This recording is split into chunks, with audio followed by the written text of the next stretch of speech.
नमस्कार ऑडियंस, आज फिर से आपका स्वागत है सूर्या टॉक शो में, जो कि हमारा सेकंड सेशन है आज।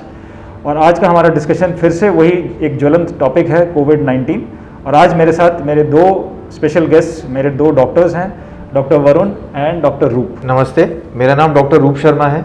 मैं सूर्या हॉस्पिटल जयपुर में पीआईसीयू में सीनियर कंसल्टेंट हूँ। पीआईसीयू का हिंदी में अर्थ है गहन चिकित्सा इकाई, और जो बच्चे ज़्यादा बीमार होते हैं उनका मैं विशेषज्ञ हूँ। नमस्कार, मेरा नाम डॉक्टर वरुण शर्मा है।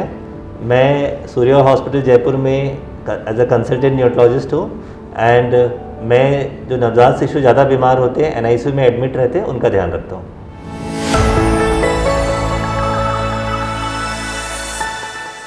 सो will start our session today.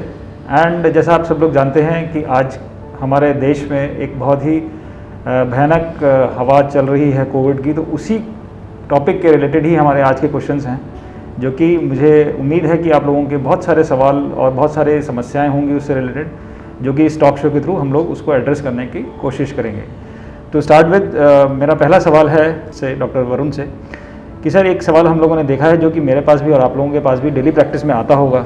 क्या ये कोविड जो आजकल चल रहा है, जो सेकेंड वेव है कोविड की, is it affecting the pregnant women? If yes, अगर हाँ, तो क्या फीटस को भी ये इन्फेक्ट करता है? And what are the preventive measures that a expecting mother should take? आपका जो सवाल है कि क्या कोविड-19 प्रेगनेंसी और जो प्रेगनेंसी के आउटकम्स हैं, वेदर न्यूबॉर्न बेबी को इफेक्ट करता है कि नहीं करता है, तो जैसे आम जनता कोविड-19 से वल्नरेबल है, सेम वे प्रेग्नेंट फीमेल्स भी वल्नरेबल है और उनको ये इन्फेक्शन हो सकता है।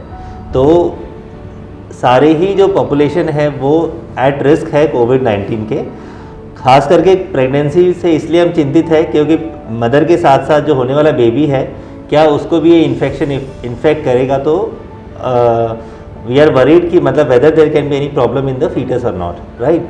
सो as at population they are also at risk, equal risk. हाँ, बट ये देखा गया कि प्रेग्नेंट फीमेल्स में जब ये इन्फेक्शन होता है तो उनके थोड़े से सीरियस होने के चांसेस ज़्यादा होते हैं। तो बीमारी तो सेम ही रूप में प्रेजेंट कर रही है प्रेग्नेंट फीमेल एक नॉर्मल पॉपुलेशन कंपैरिजन में, बट हाँ, उनमें जो बीमारी है वो रिस्क ज़्यादा होता है।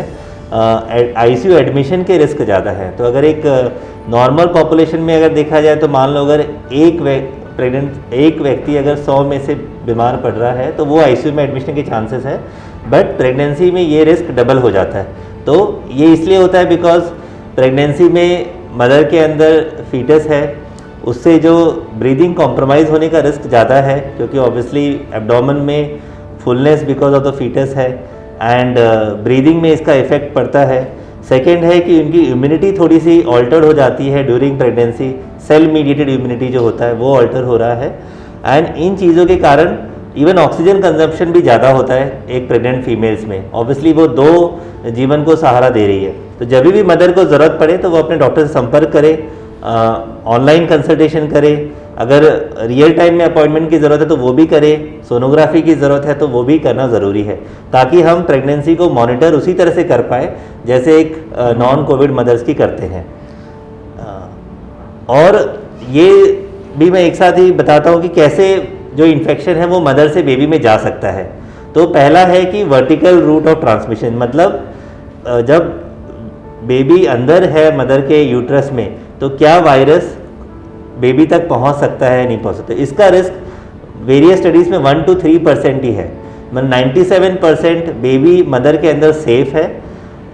कोविड-19 वायरस डायरेक्टली बेबी के पास नहीं जाएगा, तो 97% बेबी को इन्फेक्शन नहीं लगेगा। 1 से 3% चांस है कि बेबी को इन्फेक्शन इन यूट्रो ही हो जाए, ठीक है। सेकेंड जो मोड ऑफ ट्रांसमिशन है कि during the time of delivery, जब बेबी मदर के बर्थ कैनाल के सिक्रीशन से कांटेक्ट में आता है तो उस टाइम पे भी वो इन्फेक्शन बेबी के गले में जा सकता है।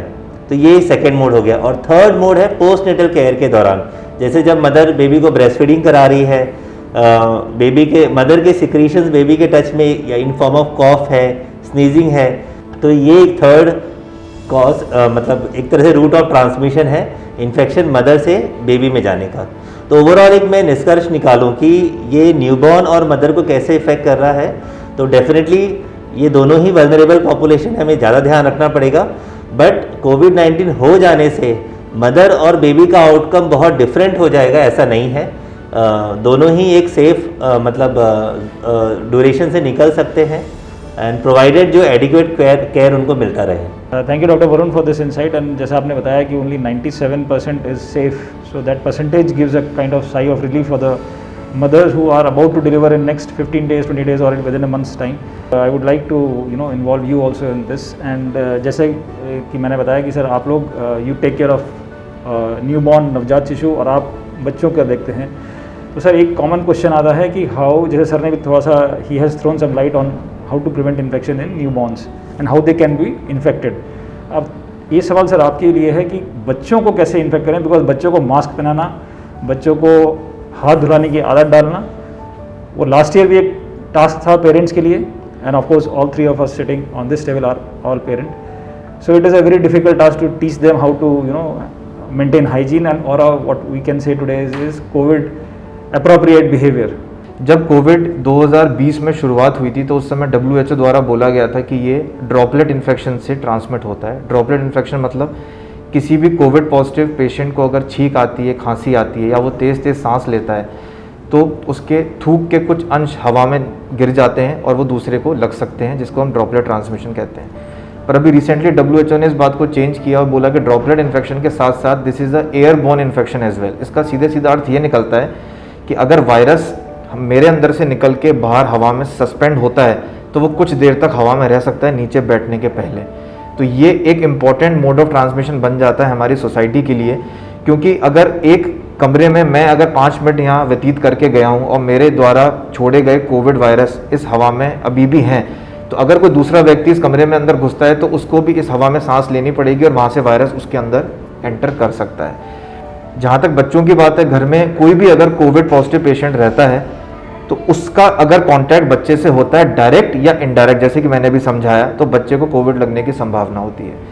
अब बच्चों में ज़रूरी नहीं है कि कोविड के लक्षण पहले दिन से आ जाएं, जैसे कि बड़ों में आते हैं या फिर बुजुर्ग व्यक्तियों में ज़्यादा देखने को मिलते हैं। बच्चों में लक्षण कभी कभी ऐसा होता है कि 2 बार फीवर आया, तीसरे दिन से फीवर नहीं आया और बच्चा एकदम ठीक है, उसके बाद हम कोविड टेस्ट करवाते हैं तो कोविड टेस्ट बच्चे का पॉजिटिव आ जाता है।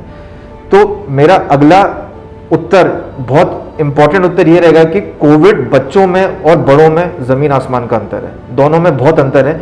अंतर ऐसे है कि अगर एक व्यक्ति जो कि 50-55 साल के हैं, उनको अगर ब्लड प्रेशर की प्रॉब्लम है या अस्थमा की प्रॉब्लम है, अगर उनको कोविड होता है तो उनमें प्रॉब्लम अलग तरीके से निकल के आती है। और एक बच्चा जो कि नॉर्मल अपनी लाइफ व्यतीत कर रहा है, 5 साल का बच्चा है, उसको अगर कोविड लग जाता है तो उसमें ज़रूरी नहीं है कि उसको निमोनिया हो जाए, उसका बुखार ना टूटे या उसकी नाक इतनी ज़्यादा बहे कि वो दिखे, तो ऐसा ज़रूरी नहीं है। बच्चों में ज़्यादातर 80 to 90% केसेस माइल्ड देखने को मिलते हैं, जिसे हम माइल्ड कोविड सिम्टम्स कहते हैं, जिसमें हल्का फुल्का बुखार हो जाना, थोड़ी बहुत खांसी हो जाना और जो चौथे 5वें दिन बुखार टूट जाता है और 1 हफ्ते के अंदर बच्चा स्वस्थ हो जाता है। तो ज़्यादातर हमारी सोसाइटी में माइल्ड केसेस देखने को मिल रहे हैं। लेकिन इसके विपरीत 10 से 15% कुछ ऐसे भी केसेस हैं जहाँ पर ये mild symptoms moderate to severe में कन्वर्ट हो जाते हैं। मॉडरेट टू सीवियर का मतलब ये है कि बच्चे को निमोनिया डेवलप हो जाना, बच्चे की सांसें तेज चलना, शरीर पर दाने निकल आना, तो इसको मॉडरेट टू सीवियर सिम्टम्स में काउंट करते हैं, जिनको कि इमरजेंसी में भर्ती करने की ज़रूरत रहती है PICU में, जिससे हम आगे उनका इलाज कर सकें। तो डॉक्टर रूप, मतलब जो मैं समझा हूँ और जो मेरे दर्शक भी समझना चाहेंगे वो ये है कि जो आपने बताया उसके हिसाब से ये रेड फ्लैग साइंस हैं कि अगर बच्चे का बुखार ना टूटे और उसकी सांसें तेज चलें तो हमें उस बच्चे को डॉक्टर की सलाह या कोई आगे जो हायर सेंटर है वहाँ पर लेके जाना चाहिए। बच्चा जितना छोटा होता है उतनी जल्दी हमको रेड फ्लैग साइंस पकड़ने होते हैं, क्योंकि छोटा बच्चा बता नहीं पाएगा कि उसे क्या प्रॉब्लम हो रही है। तो जो रेड फ्लैग साइंस हमको दिख रहे हैं वो हमको देखना ज़रूरी है, पकड़ना ज़रूरी है। उसमें सबसे ऊपर आता है ऐसा बुखार जो पैरासीटामोल देने के बाद भी ना टूट रहा हो या लगातार बुखार में बच्चा बना रहे, नंबर 1। नंबर 2, शरीर पे किसी तरीके के लाल दाने निकल आना जो कि छाती पे, पेट पर और पीठ पर निकल सकते हैं, तो ये कोविड के लक्षण हो सकते हैं। नंबर 3, बच्चे को उल्टी दस्त हो जाना जो कि बच्चा लगातार करे और बच्चे को पानी की कमी हो जाए, तो इसमें भी हम कोविड के लक्षण मान सकते हैं। और चौथा सबसे ज़रूरी, बच्चे को अगर सांस चलने लग जाए, निमोनिया जैसे लक्षण लगें, बच्चा खाना पीना छोड़ दे, बच्चा एकदम सुस्त हो जाए, तो ये रेड फ्लैग साइंस पेरेंट्स को देखने पड़ेंगे और ये रेड फ्लैग साइंस को मानते हुए हमको जल्द से जल्द डॉक्टर की सलाह लेनी होती है, जिससे हम सही समय पे कोविड का इलाज शुरू कर सकें। Thank you doctor Roop for this detailed explanation of what we wanted and मैं उम्मीद करता हूँ कि बहुत सारे दर्शक जो इस प्रोग्राम को देख रहे हैं वो भी इस चीज़ से बहुत लाभान्वित होंगे। डॉक्टर वरुण, हम आपसे दोबारा आपके पास आते हैं। आपने जैसे बताया कि प्रेग्नेंट फीमेल्स के बारे में और फीटस में इन्फेक्शन एंड पोस्ट डिलीवरी या बेबीज़ में इन्फेक्शन कैसे होता है। अब सर एक सवाल और आता है जो कि हम लोग डे टू डे फेस करते हैं, क्योंकि लोग जानते हैं मेरे सोसाइटी में भी कि आसपास कि भाई आई वर्क इन हॉस्पिटल, और आपके पास भी सर प्रैक्टिस में रोज़ सवाल आते होंगे कि अगर एक मदर को हो जाए, mother is a lactating mother, so what should be done and how that mother can feed the baby which is से 6 months 5 months और स्मॉलर बेबी। तो अगर if mother is positive what should be done. Yes mister Sachin, ये बहुत ही important सवाल है कि baby के बर्थ के बाद हम बेबी का कैसे ख्याल रखें, और एक इम्पॉर्टेंट जो केयर आता है वो है ब्रेस्ट फीडिंग। तो जैसे मैंने बताया कि 3% रिस्क तो पहले था जो मदर से इन्फेक्शन आ सकता है ना, और जो पोस्टनेटल में है वो है ब्रेस्ट फीडिंग के दौरान बेबी को इन्फेक्शन लगने का रिस्क रहता है। और ये देखा गया है कि जितने भी 100% अगर प्रेग्नेंट फीमेल्स हैं तो उनमें 13% न्यूबॉर्न को इन्फेक्शन ओवरऑल अगले 2 वीक्स में लग सकता है, मतलब बर्थ के बाद भी, ठीक है। तो 13% रिस्क है इन्फेक्शन लगने का। बट इन 13% में से जैसे हमने बताया कि जो सीवियर इलनेस है वो कुछ ही बच्चों में होगा, मतलब लेस देन 10% मान लें, ठीक है। तो जो बाकी 90 to 95% बेबीज़ हैं उनका एक स्टैंडर्ड केयर बहुत ज़रूरी है, क्योंकि ब्रेस्ट फीडिंग की इम्पॉर्टेंस सबको पता है कि ये बेबी के लिए कितना ज़रूरी है। शुरू के दिनों में अगर ब्रेस्ट फीडिंग इस्टेब्लिश नहीं हो पाता है तो आगे चल के जो हम 6 months एक्सक्लूसिवली ब्रेस्ट फीडिंग बोलते हैं वो भी अचीव नहीं हो पाएगा, और इससे जो फिर नुकसान है वो कोविड-19 से जो होने वाला नुकसान है उससे कहीं ज़्यादा है। इसीलिए WHO और अपनी जो गवर्नमेंट बॉडी है वो कहती है कि ब्रेस्ट फीडिंग अपने को फर्स्ट चॉइस रखना है फीडिंग के लिए, even during the times of कोविड-19। सेकेंड चीज़, अगर घर जाने के बाद अगर 2 कमरे हैं घर में तो एक में बेबी रह सकता है और एक में मदर रह सकती है, और बेबी का जो केयर है एक अनअफेक्टेड फैमिली मेम्बर जो रूटीन है, जैसे डाइपर चेंज करना, बेबी की ऑयल मसाज है, बेबी को गोद में लेना, ये सब वो कर सकते हैं। मदर एक प्रॉपर हैंड हाइजीन करके मास्क अच्छे तरीके से पहनकर, वो ट्रिपल लेयर सर्जिकल मास्क या N95 मास्क ये पहनकर मदर ब्रेस्ट फीडिंग करा सकती है। तो during the time of breast feeding mother और बेबी साथ में रह सकते हैं। During other time baby can be taken care by an unaffected family member. तो ये ज़रूरी है, तो ब्रेस्ट फीडिंग कराना बहुत ज़रूरी है। एंड ड्यूरिंग कोविड टाइम भी ये हम एडवाइस कर रहे हैं कि फर्स्ट चॉइस यही है। सेकेंड चॉइस ये होता है कि मान लो कि मदर अगर बीमार है तो क्या करें, उनको मान लो हॉस्पिटल में एडमिशन की ज़रूरत पड़ गई है ना, या फिर उन्होंने चॉइस लिया कि नहीं वो रिस्क बिल्कुल ही नहीं लेना चाहते, तो उस स्थिति में मदर अपना मिल्क एक्सप्रेस करके बेबी को फिर दे सकते हैं। तो एक्सप्रेस ब्रेस्ट मिल्क एक सेकेंड चॉइस हो गया। थैंक यू डॉक्टर साहब for this clarity also, because ये बहुत बड़ा सवाल है लोगों में। लोगों का ये रहता है कि भाई क्या बच्चे में ट्रांसमिट हो जाएगा, दूध से नहीं होगा, ये होगा वो होगा। थैंक यू डॉक्टर रूप।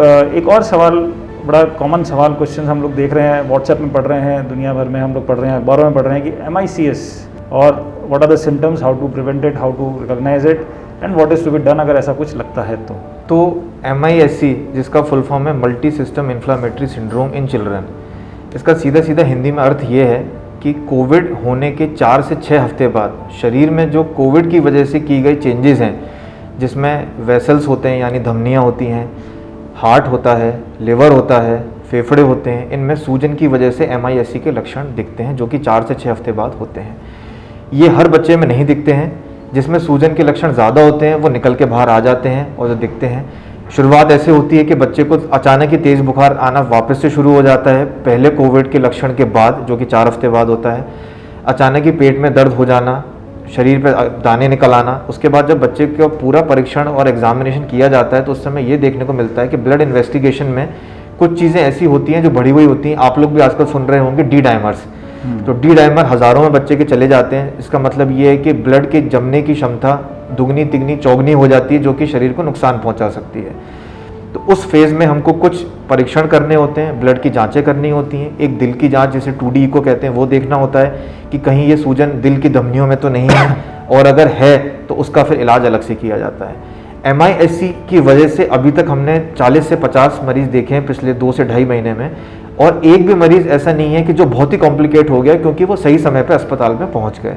तो इसमें सीधा सीधा अर्थ ये निकल के आता है, अगर इस तरीके के कोई भी लक्षण निकल के आते हैं कोविड के 4 से 6 हफ्ते बाद भी, तब भी इसको हल्के में नहीं लेना है और अस्पताल में कांटेक्ट करें और जितना जल्दी हो सके इसका ट्रीटमेंट स्टार्ट करें, क्योंकि जब तक डायग्नोसिस नहीं होगी तब तक ट्रीटमेंट आगे नहीं बढ़ेगा।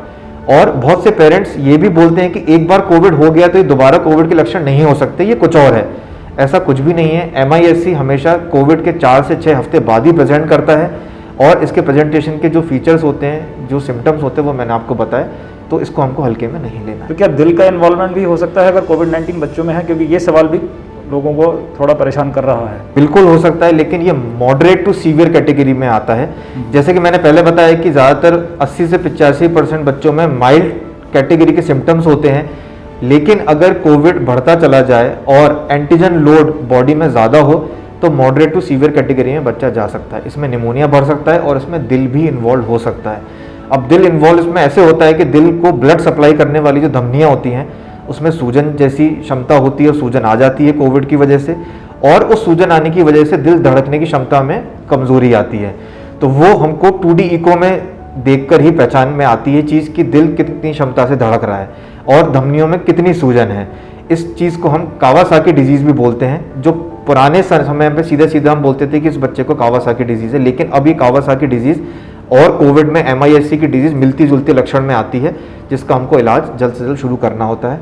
इसमें 2D इको करने के बाद हमको दिल में जो धमनियों में सूजन आ गई है उसकी सूजन को कम करने के लिए दवाइयाँ चलानी होती हैं। IVIG जिसका नाम है, वो अभी आपने सुना होगा, काफ़ी लोग सवाल भी पूछते हैं, और अगले 48 घंटे में ये सूजन कम होती चली जाती है और बच्चा खतरे से बाहर आ जाता है अगर सही समय पर इलाज शुरू कर दिया जाए तो। थैंक यू डॉक्टर रूप। और एक सवाल और डॉक्टर वरुण मैं आपसे पूछूंगा, जो कि वैक्सीनेशन का क्या स्थिति है, बिकॉज वो क्लियर नहीं हो पा रहा। कभी WHO से एक गाइडलाइंस आती है, ICMR की कुछ गाइडलाइंस आती हैं, तो उस पर अगर थोड़ा सा एक्सप्लेनेशन आप दे पाएँ। तो जैसा आपने ये सवाल पूछा है वैक्सीनेशन के ऊपर, और स्पेशली जब ये vaccination 18 to 45 year old population के लिए रोल आउट कर दिया गया है, तो डेफिनेटली एक बहुत बड़ा चंक उनमें pregnant females and lactating mothers भी हैं, एंड वो एक्सपेक्ट करें कि ये वैक्सीन अगर वो ले लेते हैं तो डेफिनेटली वो भी सेफ़ हो सकते हैं एटलीस्ट कोविड-19 के सीवियर प्रेजेंटेशन से। तो वैक्सीन उनके लिए भी बहुत ज़रूरी है। पहला तो ये निष्कर्ष है कि उनको वैक्सीन की ज़रूरत है, ठीक है। अब क्या वो ये वैक्सीन ले सकते हैं, तो इसमें ये है कि नॉर्मल पॉपुलेशन के लिए भी वैक्सीन तभी रोल आउट किया गया था जब उनके स्टडीज़ हमारे सामने जो फेज़ 3 ट्रायल्स है उसके रिज़ल्ट आ गए थे, नहीं तो हम इस चीज़ का वेट कर रहे थे पहले से। तो उसी तरह से हमें भी इस जो पॉपुलेशन स्पेसिफिक ग्रुप है, pregnant females and lactating mothers, उनके भी डेटा जब तक गवर्नमेंट रिलीज़ ना कर दें सेफ्टी का, तब तक हम हमारे इंडिविजुअल लेवल पे एज अ डॉक्टर हम एडवाइस नहीं कर सकते। तो जनवरी में जो ये वैक्सीनेशन रोल आउट हुआ था इंडिया में +65 एज ग्रुप और हेल्थ केयर वर्कर्स के लिए, तब pregnancy and lactation Contra indication डाला हुआ था, मतलब ये कैटेगरी ऑफ पेशेंट्स नहीं ले सकते हैं वैक्सीनेशन। अब हम काफ़ी आगे आ चुके हैं, मई आ गया है, 4 महीने से हम वैक्सीनेशन यूज़ कर रहे हैं, तो मुझे लगता है कुछ दिनों में गवर्नमेंट क्लैरिफाई कर देंगे कि हम प्रेगनेंसी में या फिर लैक्टेटिंग मदर्स में वैक्सीनेशन यूज़ कर सकते हैं नहीं कर सकते।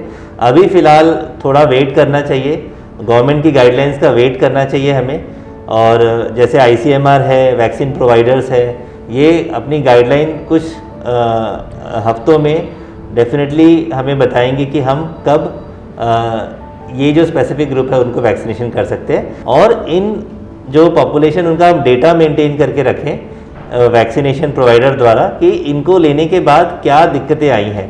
तो एक कंसेंट की ज़रूरत है जो उन्हें देना चाहिए, और उनकी जो डेटा है उन्हें हमें नेक्स्ट फ्यू मंथ्स के लिए रिव्यू करना चाहिए before rolling out to everyone. जैसे अभी US में हो रहा है कि उन्होंने भी इस पर काफ़ी स्टडी किया है, और उनके इनिशियल स्टडीज़ में उन्हें ऐसा कोई दुष्प्रभाव नहीं दिखा है, कोई एडवर्स इफेक्ट नहीं दिखा है प्रेग्नेंट फीमेल्स में या उनके फीटस को या लैक्टेटिंग मदर्स को या उनके बेबीज़ को।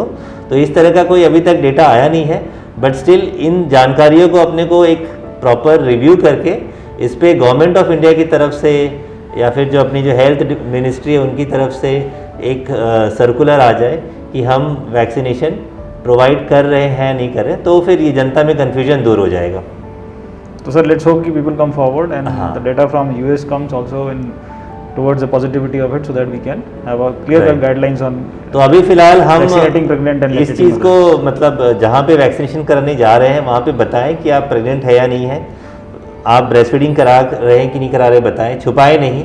और अगर वो वैक्सीन प्रोवाइडर आपको कहते कि नहीं अभी आपको वेट करना है, अभी नहीं लगा सकते हैं, तो बेटर है कि हम वेट करें रैदर देन लगा लें।